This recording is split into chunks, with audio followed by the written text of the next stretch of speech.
परम पूज्य गुरुदेव परम वंदनीय माता जी की अहेतु की कृपा से परम पिता परमेश्वर अनायास करुणा करने वाले और अपने भक्तों के पाप ताप संताप का हरण करने वाले भगवान श्री हरि की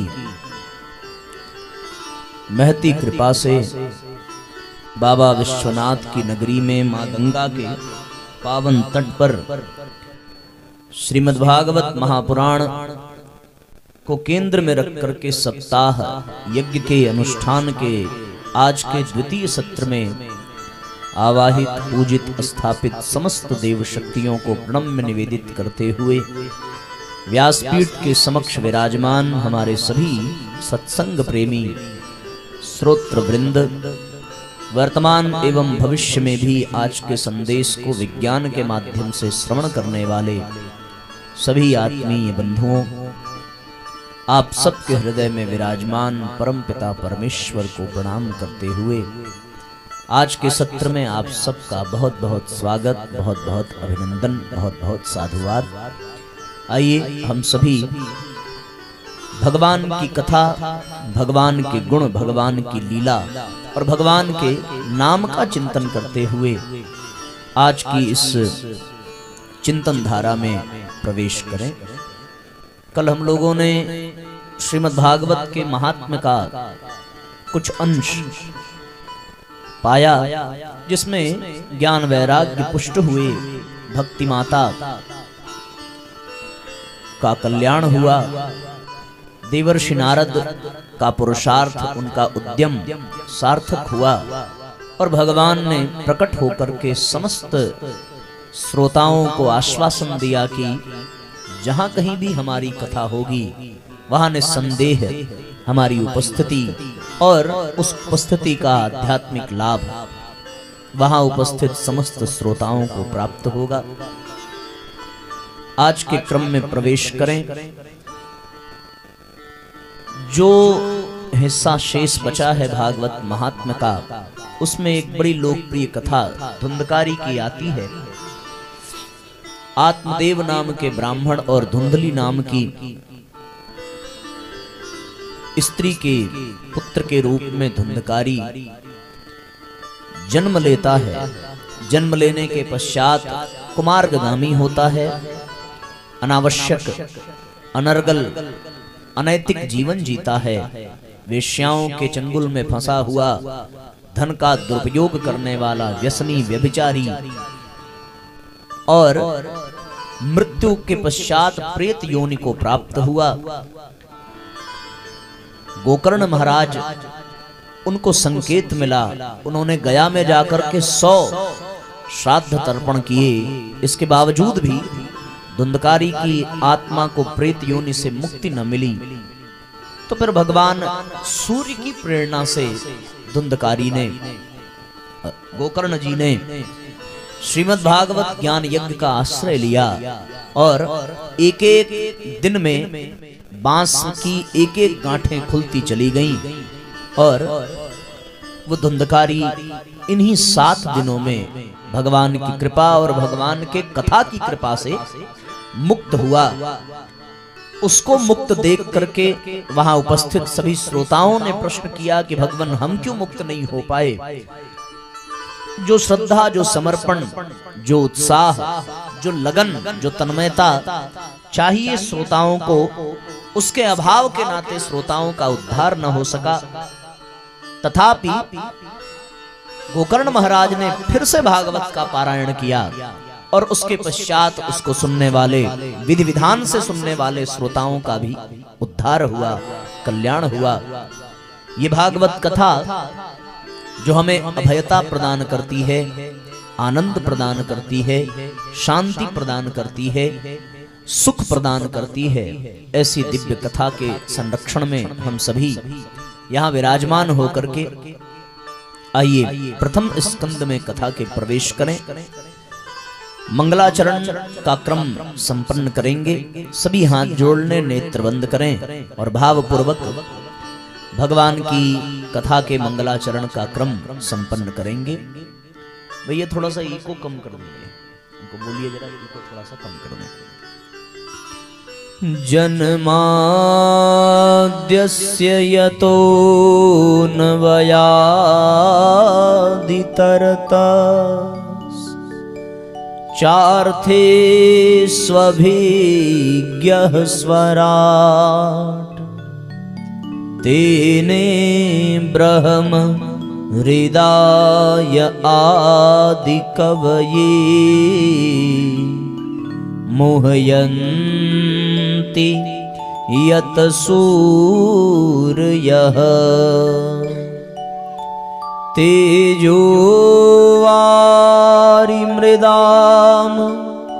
यथा विनिमयो यत्र त्रिसर्गो मृषा धाम्ना स्वेन सदा निरस्तकुहकम् सत्यं परम धीमहि सत्यम परम धीमहि। भगवान वेदव्यास ने मंगलाचरण किया है।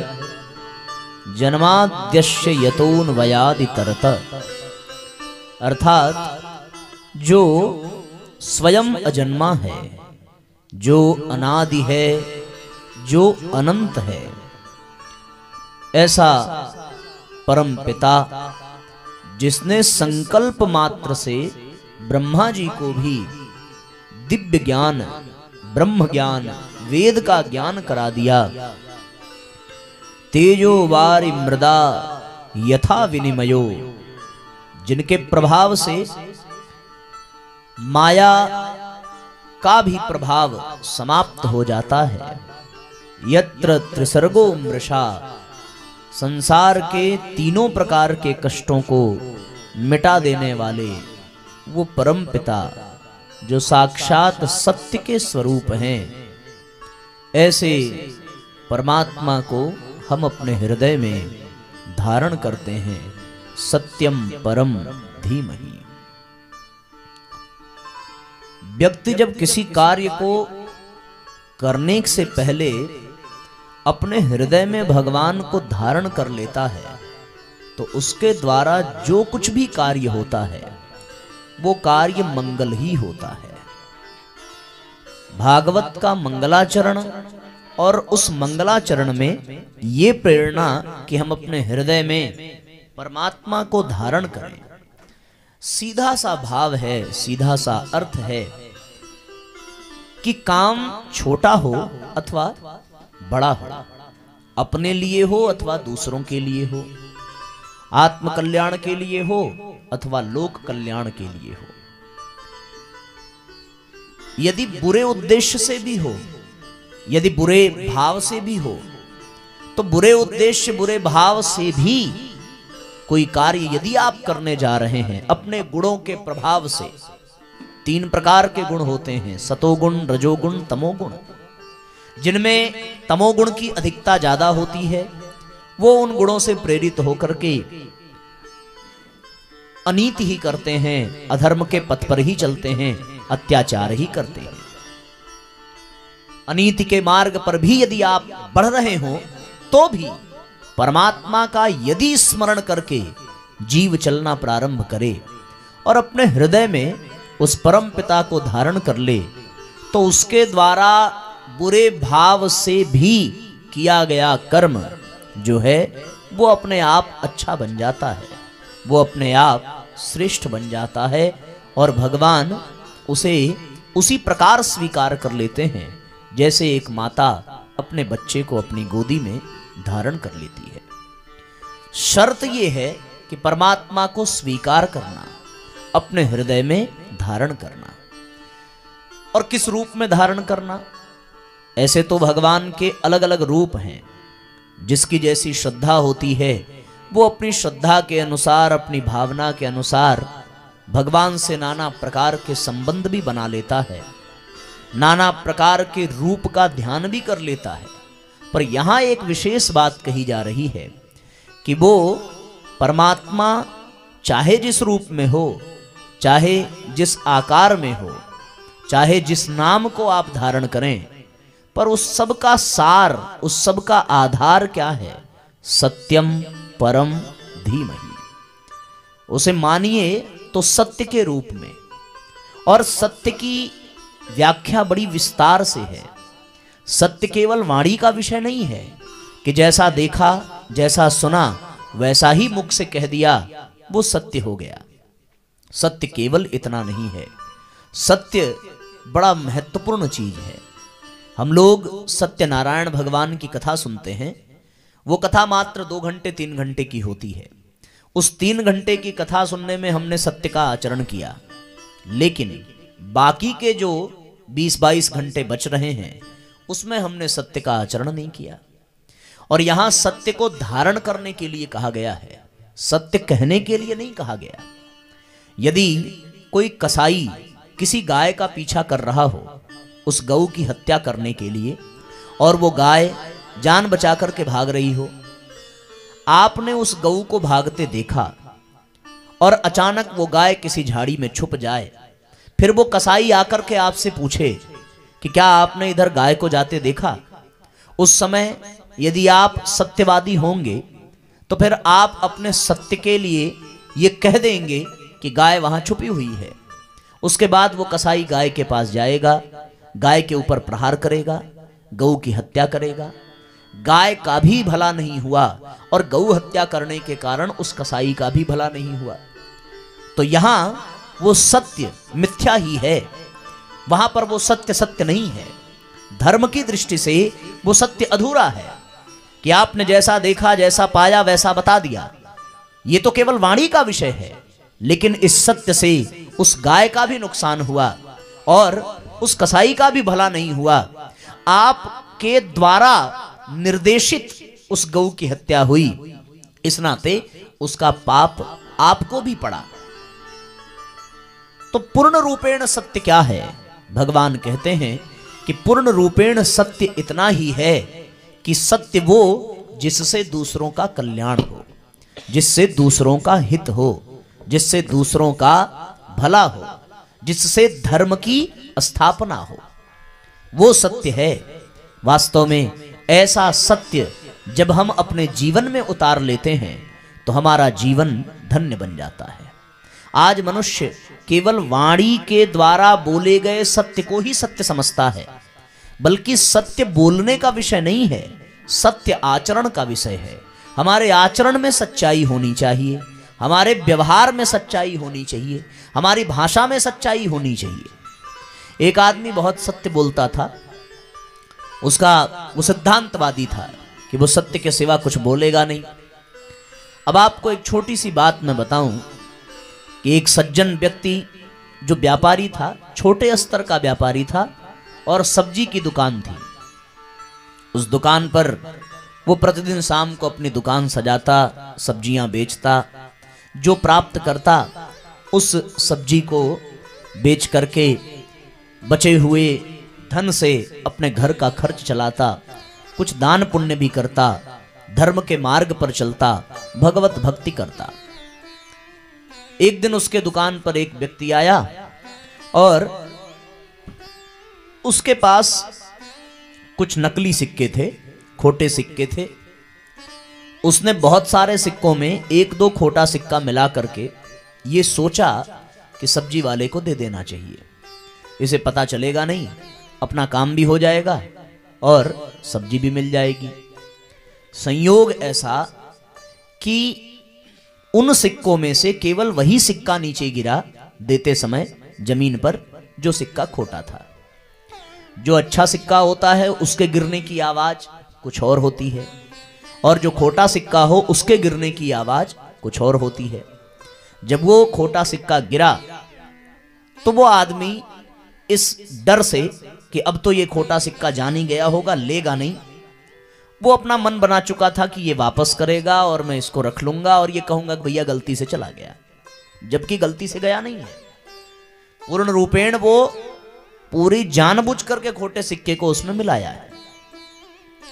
सब्जी वाले ने हाथ बढ़ाया, ये जानते हुए भी कि सिक्का खोटा है। सब्जी वाले ने मना नहीं किया, वो खोटा सिक्का ले लिया। वो आदमी भी आश्चर्य में पड़ा और अपने मन में ये सोचने लगा कि लगता है इसको इस बात का ज्ञान ही नहीं है कि खोटा सिक्का होता क्या है। अब एक काम करेंगे, जो और खोटे सिक्के घर में रखे हैं कल वो भी लेकर के आऊंगा।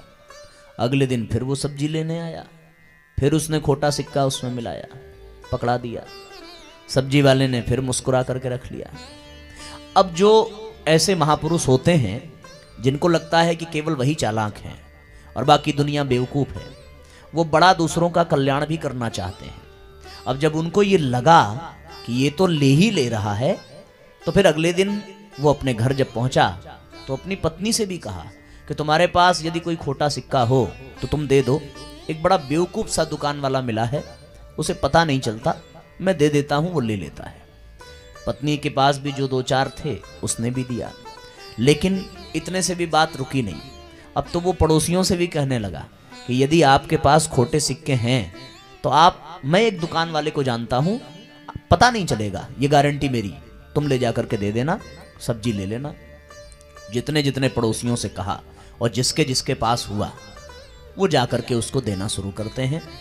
आश्चर्य देखो, प्रतिदिन वो खोटे सिक्के को देखता है और देख करके अपनी झोली में भर लेता है। कुछ लोग उसके जो मित्र थे उनको जब ये बात पता चली तो वो आए उससे कहने कि भाई क्यों बेवकूफ़ी कर रहे हो, तुम्हें पता है कि ये खोटा है और उसके बावजूद भी तुम ये लिए जा रहे हो।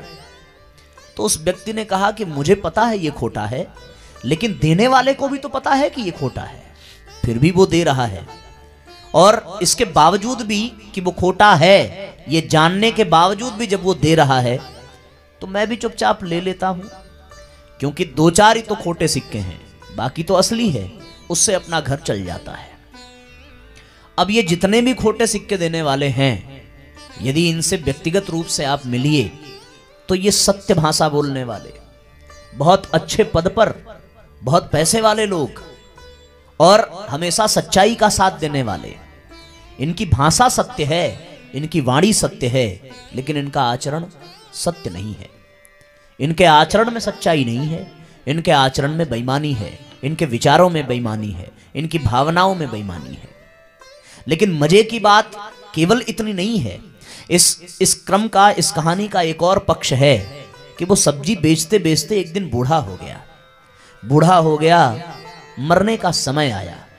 और जब मरने का समय आया, भगवान के नाम का जाप कर रहा था, उसे ये आभास हो गया कि अब जीवन कुछ पल का ही है। उसने सारे खोटे सिक्के इकट्ठा किए थे, अपने पास रखा और पास रख करके भगवान से आंख मूंद करके प्रार्थना करने लगा।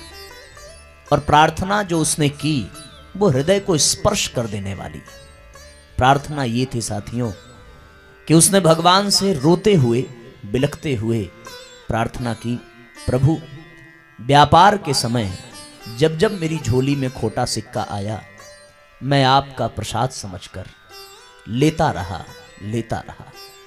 बस इतनी सी प्रार्थना है कि आज ये जीवन समाप्त हो रहा है। आज मैं आपके पास आ रहा हूं और मुझे पता है कि मेरा भी जीवन खोटे सिक्के के जैसा ही है। मैं कोई योग्य नहीं हूं, कोई ज्ञानी नहीं हूं, कोई भक्त नहीं हूं। बस इतनी सी प्रार्थना है कि जैसे मैंने जीवन भर खोटा सिक्का स्वीकार कर लिया, हे स्वामी आज मुझे भी खोटा समझकर आप स्वीकार कर लीजिए और मेरा भी उद्धार कर दीजिए।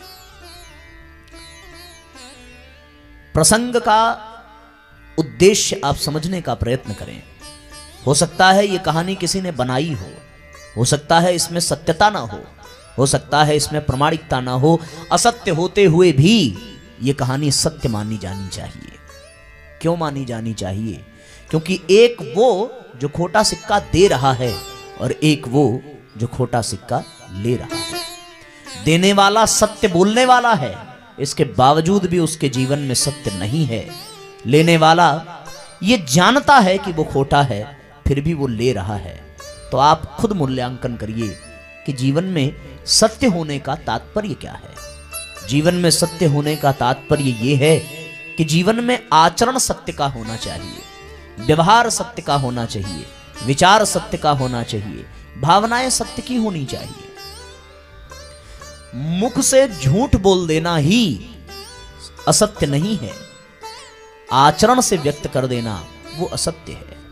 यहां सत्य अपने आप में एक धर्म है, एक पद्धति है, एक पथ है। तो ऐसा सत्य जिसको जीवन में धारण करने से जीवन नारायण बन जाए, उसी सत्य को सत्य कहते हैं और वही सत्य नारायण भगवान तक पहुंचा सकता है। परमात्मा की यदि संपूर्ण व्याख्या की जाए तो संपूर्ण व्याख्या यही है कि ईश्वर वो है जो सत्य है। उस सत्य को छिपाने का कार्य माया करती है और हमें उस माया के बंधन से ऊपर उठकर, माया के पर्दे से ऊपर उठकर के उसी सत्य को स्पर्श करना है, उसी सत्य तक पहुंचने का प्रयत्न करना है। वास्तव में सत्य इतना आसान नहीं होता, वो तो शोध का विषय है। यदि हम लोग ये सोचें कि जो हमने देखा है वही सत्य है, तो देखा हुआ भी सत्य नहीं होता। यदि हम ये सोचें कि जो हमने सुना है वही सत्य है, तो सुना हुआ भी सत्य नहीं होता। यदि हम ये सोचें कि जो हमने महसूस किया है वो सत्य है, तो सच मानिए महसूस किया हुआ भी सत्य नहीं होता। यदि आप उदाहरण से समझिए तो हम लोग यहाँ इंडिया में हैं, भारत में हैं, हमारा कोई रिश्तेदार यदि अमेरिका में हो और आप दोनों फोन पे बात करें और इंडिया वाला उस समय बात करे जब यहाँ सूर्य का उदय हो रहा है, तो अमेरिका में सूर्य अस्त होगा और वो यहाँ से गुड मॉर्निंग बोले तो वो वहां से गुड मॉर्निंग बोलने की बजाय गुड नाइट बोलेगा। फिर आपस में बहस होगी कि भैया हम तो सवेरे की बात कर रहे हैं यार, तुम गुड नाइट बोल रहे हो। वो ये कहेगा कि भैया यहां रात होने वाली है, सूर्य अस्त होने वाला है। और यहां जो भारत में है वो कहेगा कि सूर्य उदय होने वाला है। अब बताओ झूठा कौन? कोई नहीं है। लेकिन सच्चा कौन? कोई नहीं है। इसको लगता है कि सूर्य उदय हो रहा है, उसको लग रहा है कि सूर्य अस्त हो रहा है। अब जरा सूर्य से पूछो कि महाराज आप उदय हो रहे हैं कि अस्त हो रहे हैं, तो सूर्य भगवान कहेंगे कि ये उदय होना और अस्त होना होता क्या है। उनको खुद नहीं पता होगा। क्यों नहीं पता होगा? क्योंकि सूर्य वास्तविकता यही है कि न वो उदित हो रहा है न वो अस्त हो रहा है, पृथ्वी उसका चक्कर लगा रही है। जो हिस्सा सूर्य के सामने है वहां वो दिखाई पड़ रहा है, जो हिस्सा सूर्य के सामने नहीं है वो हिस्से में अंधेरा है, अंधकार है, सूर्य अस्त है। तो इसलिए जो आप देख रहे हैं वो भी सत्य नहीं है। आपको लग रहा है कि हम लोग यहां बैठे हैं, ये सच्चाई प्रतीत हो रही है। सच्चाई क्या है? कि हम यहां बैठे हैं। लेकिन वास्तविक सच्चाई क्या है? कि हम यहां बैठे ही नहीं हैं। आप पूछोगे साहब क्या बेवकूफी वाली बात कर रहे हो, यहां हम लोग बैठे हैं ये स्पष्ट दिखाई दे रहा है, लेकिन हम लोग यहां नहीं बैठे हैं, ये कैसे सत्य हो सकता है? ये ऐसे सत्य हो सकता है क्योंकि आपने भी पढ़ा होगा और विज्ञान ने भी ये सिद्ध किया है कि धरती हमेशा घूम रही है, और धरती घूम रही है तो हम लोग तो धरती पर है ना, और धरती घूम रही है हम भी घूम रहे हैं। पता क्यों नहीं चल रहा है? क्योंकि घूमने की गति बहुत धीमी है, बहुत धीमी गति है, इसलिए वो आभास नहीं हो रहा। पर वास्तविक सच्चाई क्या है? वास्तविक सच्चाई ये है कि पृथ्वी घूम रही है और हम पृथ्वी पर हैं, तो जाहिर सी बात है कि हम भी घूम रहे हैं। और यदि हम भी घूम रहे हैं तो ये भी सच है कि हम यहाँ बैठे नहीं हैं। हम कभी यहाँ बैठे हैं तो कभी धरती के किसी और हिस्से पर, किसी और स्थान पर भी हैं। पर हम लोगों को ये अनुभव इसलिए नहीं होता क्योंकि हमें पूर्ण सत्य का ज्ञान नहीं है। इसलिए सत्य को केवल देखने तक सीमित मत करिए, सत्य को केवल कहने तक सीमित मत करिए, सत्य को केवल बोलने तक, केवल सुनने तक भी सीमित आप नहीं कर सकते। सच्चाई वास्तव में क्या है? वास्तव में सत्य यही है कि जो परमात्मा है केवल वो वही सत्य है, उसके अतिरिक्त जितनी भी चीजें हैं वो सब असत्य हैं। आपको ये अनुभव भी नहीं होगा, आपको भगवान की कृपा से एक शरीर मिला है, आपको ये लग रहा है कि हाँ ये शरीर मिला है, ये शरीर सत्य है, लेकिन सच्चाई क्या है? ये शरीर सत्य है। अगर ये सत्य है तो फिर आपको जो शरीर बचपन में मिला था और मरते दम तक वही बचपन वाला शरीर होना चाहिए था। लेकिन हम बचपन से जवान हुए और जवान से बूढ़े हो जाते हैं, पता नहीं चलता। क्यों नहीं पता चलता? क्यों? क्योंकि सत्य को अनुभव करने की पात्रता हमारे में नहीं है। बच्चा जब बड़ा हो रहा है, हम देख तो रहे हैं कि वो बड़ा हो रहा है, लेकिन वो किस दिन कितना बढ़ा, किस दिन उसका स्वरूप कितना बढ़ा। आदमी 3 इंच का पैदा होता है, 5 फुट 6 फुट का हो जाता है, पर आप अनुमान लगा नहीं सकते कि किस दिन वो कितना इंच बढ़ा। आइडिया ही नहीं लगेगा। आपको ये लग रहा है कि ये शरीर सत्य है, लेकिन वास्तविकता ये है कि ये शरीर भी सत्य नहीं है। अभी ये बाल काले हैं, सफेद हो जाएंगे, बाद में आप भले काला कर लो, पर ये हो जाएंगे फिर से सफेद। क्यों? क्योंकि ये बाल भी सत्य नहीं है। लग रहा है कि हमारे सिर में बाल है, जितना मन करे उतना हाथ फेर लो, जितना मन करे उतना शैम्पू लगा लो, लेकिन वास्तविकता ये है कि ये बाल भी बदल रहा है, ये चमड़ा भी बदल रहा है, ये शरीर भी बदल रहा है, ये जीवन भी बदल रहा है, ये दुनिया भी बदल रही है। इसलिए सच्चाई का तो पता ही नहीं लग सकता। सत्य केवल शोध का विषय है, और यदि शोध करना है तो ये मान कर करना पड़ेगा कि परमात्मा के सिवा कोई भी सत्य नहीं है। इसलिए सत्यम परम धीमहि ये कहकर के भगवान वेदव्यास ने प्रभु का स्मरण किया है कि उनको राम के रूप में यदि स्मरण करो तो भी बात बनेगी नहीं, उनको कृष्ण के रूप में स्मरण करो तो भी बात बनेगी नहीं। यदि आप इस समय भगवान को राम के रूप में स्मरण कर लीजिए तो फिर आप रासलीला की कथा सुन नहीं पाएंगे, क्योंकि आपके राम तो रासलीला करते नहीं हैं। यदि आप कृष्ण को स्मरण कर लें तो फिर आप राम की कथा सुन नहीं पाएंगे। इसलिए भगवान को किसी एक नाम एक रूप के आधार पर जीवन में धारण करने की बजाय यदि हम भगवान को सत्य के रूप में धारण कर लें, तब हमारा ये जीवन धन्य बन जाएगा। और सत्य धारण करोगे तो जीवन में सत्य का आचरण होगा। जीवन का जो मर्म है, जो आधार है, वो सत्य के स्तंभ पर खड़ा होगा। पूरा जीवन सच्चाई से भर जाएगा।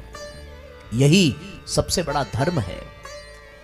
गोस्वामी जी ने दर्शन कराया है, धर्म न दूसर सत्य समाना, आगम निगम पुराण बखाना, आगम निगम पुराण बखाना। धर्म न दूसर सत्य समाना, आगम निगम पुराण बखाना, आगम निगम पुराण बखाना। सत्य धर्म है, सत्य का आचरण यानी धर्म का आचरण। तो भगवान को हम सत्य के रूप में धारण करें, भगवान को हम सच्चाई के रूप में धारण करें, और सत्य को केवल वाणी तक ही नहीं, केवल व्यवहार तक ही नहीं, बल्कि अपने आचरण, अपने विचार, अपनी भावना उसमें भी लावें। वैसे आज की स्थिति ये है कि आज समाज में वाणी का भी सत्य समाप्त हो चुका है। ये जब से मोबाइल निकल गया तब से आदमी के असत्य बोलने की मात्रा और भी अधिक बढ़ गई, स्वाभाविक रूप से।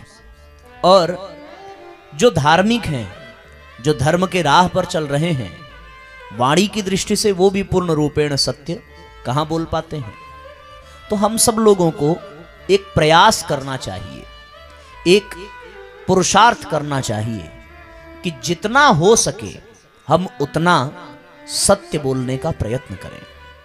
आपने देखा होगा कि समाज में जब किसी की मृत्यु हो जाती है और उसके घर वाले यदि उसके पास न हो और वो टेलीफोन पर, मोबाइल पर पूछें कि भैया क्या स्थिति है, तो सच्चाई तो ये होती है कि उसने शरीर छोड़ दिया, लेकिन अब घर वालों को कष्ट ना हो इसलिए वहां से असत्य ही बोला जाता है। ये कहा जाता है कि कोई चिंता की बात नहीं है, सब ठीक चल रहा है, जबकि जिसके घर वाले जिनकी मृत्यु हुई है उसे भी आभास हो जाता है कि अब ये दुनिया में नहीं है। फिर भी यदि पत्नी है तो उसे झूठ ही कहा जाएगा, तब तक कहा जाएगा जब तक शव को उसके सामने लाया ना जाए। तो ये असत्य होते हुए भी सत्य है। क्यों? क्योंकि इस असत्य के नाते उसका बुरा नहीं हो रहा है। इस नाते एक प्रयास हम करें कि हम अपने जीवन में विवेक पूर्वक सत्य का आचरण करें। जहां झूठ बोलना हो वहां बोलने में संकोच भी मत करिए व्यवहारिक दृष्टि से, लेकिन जहां तक हो सके सत्य का आचरण, सत्य का व्यवहार, सत्य की भाषा ही उपयोग में लानी चाहिए। जितना हमारे भीतर सत्य बढ़ता जाएगा, जितना हमारे भीतर सच्चाई बढ़ती जाएगी, उतना ही हम ईश्वर के निकट होते जाएंगे। और जितना हमारे भीतर झूठ बढ़ेगा, जितना फरेब बढ़ेगा, उतना ही हम भगवान से दूर होते जाएंगे। कल कहा था कि भगवान का तात्पर्य क्या है, राम का तात्पर्य क्या है। राम का तात्पर्य आनंद, राम का तात्पर्य शांति, राम का तात्पर्य धर्म, राम का तात्पर्य सुख। कल वाली चौपाई याद है ना? जो लोग कल आए थे उनको याद होना चाहिए। जो आनंद सिंधु सुख राशि, सीकरते त्रैलोक सुपासी। भगवान आनंद हैं, सुख हैं, तो सत्य भी भगवान है। जितना सत्य का आचरण होगा उतना हम भगवान के निकट होंगे। भगवान के निकट होने का तात्पर्य आनंद, सुख और शांति के निकट होंगे। और जितना जीवन में असत्य बढ़ेगा उतना हम परमात्मा से दूर होंगे। और परमात्मा से जितना दूर होंगे उतना ही जीवन में आनंद, शांति और सुख से भी हम वंचित होंगे। जो सत्य बोलने वाला हो उसके जीवन में बहुत हद तक आनंद रहता है, और जो कदम कदम पर झूठ बोलने वाला हो वो अपनी झूठी बात को सत्य सिद्ध करने के लिए हमेशा परेशान रहता है। एक आदमी कोई एक असत्य बोले तो अब उस असत्य को छुपाने के लिए और उसको सत्य के रूप में दर्शाने के लिए बेचारे को नाना प्रकार के फिर से असत्य बोलने पड़ते हैं, घुमा घुमा करके प्रयास करना पड़ता है। और जितना वो प्रयास करता है उतना गर्त में घुसता जाता है। इसलिए अच्छा है कि हम सच बोलें, सच करें, सच सोचें। इसी में हमारी भलाई है और हम परमात्मा के निकट जाते जाएंगे। जिनके जीवन में असत्य होगा उनके जीवन में भय भी होगा, उनके जीवन में दुख भी होगा, उनके जीवन में परेशानियां होंगी। और सत्य बढ़ता जाए तो जीवन परमात्मा के निकट पहुंचता जाता है। क्यों? क्योंकि ईश्वर सत्य है। आपने वो गीत सुना होगा, ईश्वर सत्य है, शिव ही सुंदर है।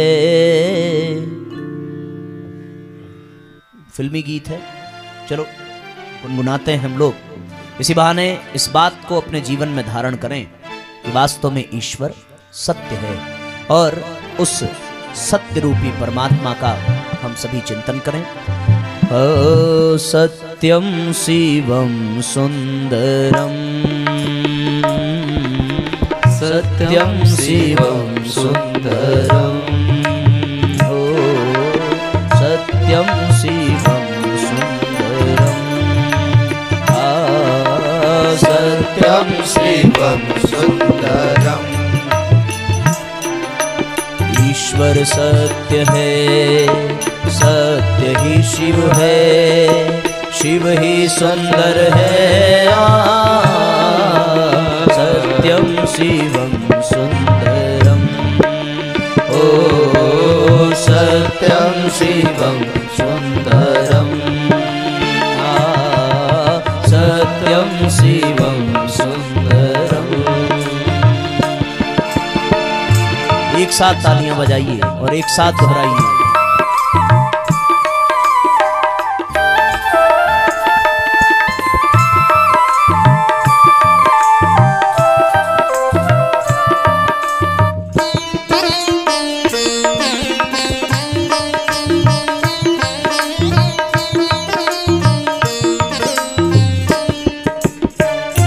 राम अवध में काशी में शिव कान्हा वृंदावन में,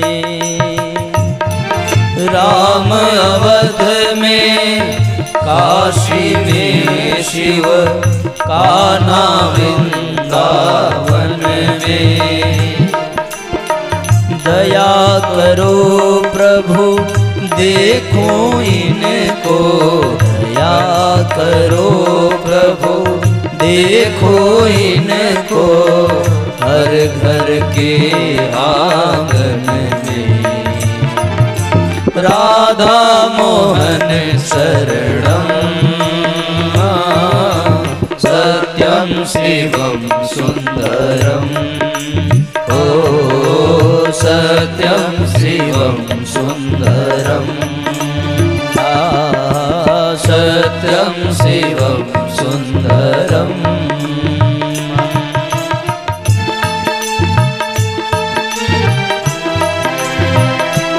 जय हो।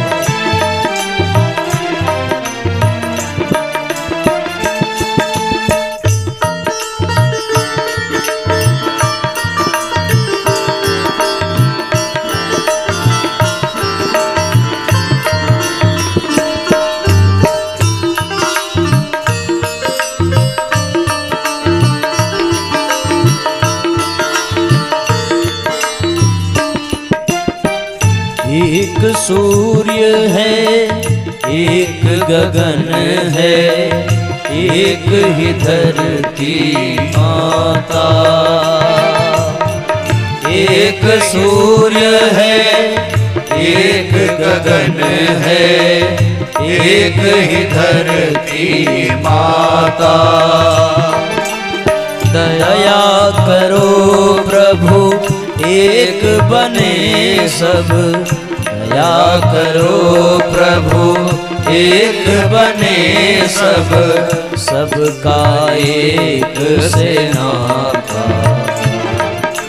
राधा मोहन शरणं हो सत्यं शिवं सुंदरं, सत्यं शिवं सुंदरं, हो सत्यं शिवं सुंदरं,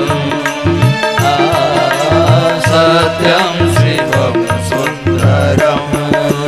ईश्वर सत्य है, शिव ही शिव है, शिव ही सुंदर है, सत्यं शिवं सुंदरं, सत्यं शिवं सुंदरं, सत्यं शिवं सुंदरं, ओ सत्यं शिवं सुंदरं।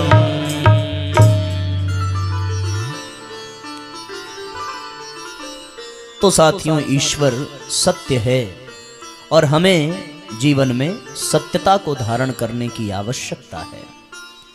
जितना जीवन में सत्य बढ़ेगा, जितना जीवन में सच्चाई बढ़ेगी, उतना ही जीवन परमात्मा के निकट जाएगा, और जितना जीवन में सत्य घटेगा उतना ही हम परमात्मा से दूर होते चले जाएंगे।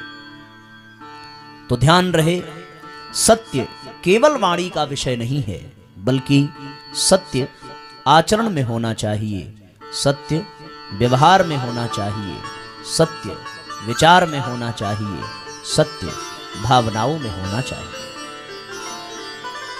अगले श्लोक में भगवान का मंगलाचरण करने के पश्चात और जब जीवन में सत्य आ जाए तो आपके द्वारा किया गया प्रत्येक आचरण मंगल ही होगा।